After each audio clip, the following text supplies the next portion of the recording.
Birthday, celebrate or not to celebrate? Is celebrating birthdays forbidden? Why is it frowned? Isn't it just simple fun and enjoyment? We only invite friends and have a meal. Aren't we even allowed to celebrate anything? We only exchange gifts. Are exchanging presents improper? We always encounter these types of questions in our day-to-day life. Most of the people argue that neither celebrating birthday is mentioned in the Quran, nor our Prophet, peace and blessings be upon him, ever expressed anything about. So what is wrong with it? Anyway, the genuine question is, why do we celebrate birthdays? And therein lies the real discussion. Since it has now become a custom and everybody is doing it, so we feel socially obliged to follow it. And what do we do on the occasion? Bake a cake, put on candles for every year of the child's age, and blow the candle and make a wish. Are any of these acts un-Islamic? In fact, history of birthday observance can be traced back before the rise of Christianity. In pagan culture, it was believed evil spirits visited people on their birthdays. To protect the person having birthday from the evil effect, people used to surround him and make merry. A lot of noise used to be created in such parties to scare away the evil spirits. Some of the popular birthday traditions and symbols that we see today originated thousands of years ago. Some believe the tradition of birthday cake was started by early Greeks who used to take round or moon-shaped cake to a temple of Artemis, the goddess of moon. Greeks used to light candles on the cake because of a religious belief that gods lived in the sky, and lighted candles helped to send a signal or prayers to the god. Germans are said to have placed a big candle in the center of the cake to symbolize the light of life.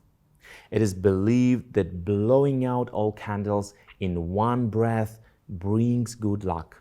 In ancient Egypt, the pharaohs ordered businesses to close on their birthdays and gave enormous feasts for hundreds of servants. Further, in ancient Greece, wealthy males joined birthday clubs composed exclusively of men who shared their birth date. In Persia, noblemen observed their birthdays by barbecuing an ox, a camel, and a donkey, and serving hundreds of small cakes to the celebrants. In ancient Rome, the emperor gave huge parties in honor of his own birthday, which included parades, circuses, and gladiatorial combat.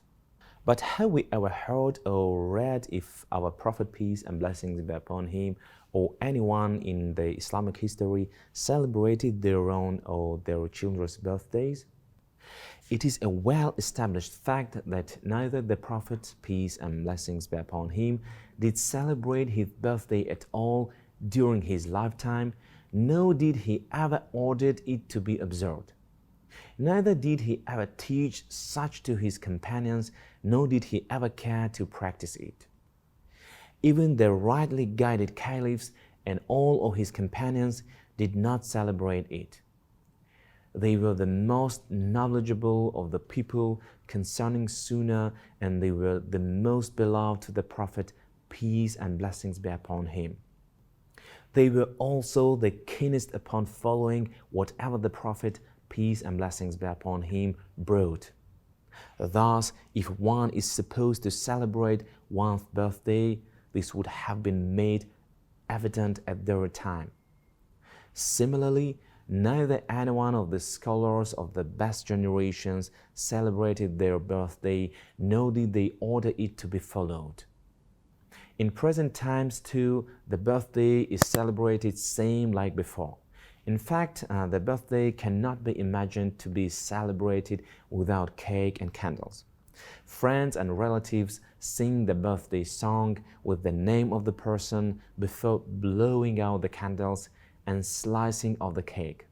Well, people with good income can afford all such expenditures, but what happens here is the one whose provisions are strained borrows money and goes beyond his capacity to throw a grander party than he can afford. In addition, everybody tries in giving or preparing the best gift to his capacity, but the people who cannot afford either hide away from the invitation, do not attend, or go beyond their means in getting this present. Besides all these, Islam does not permit extravagance.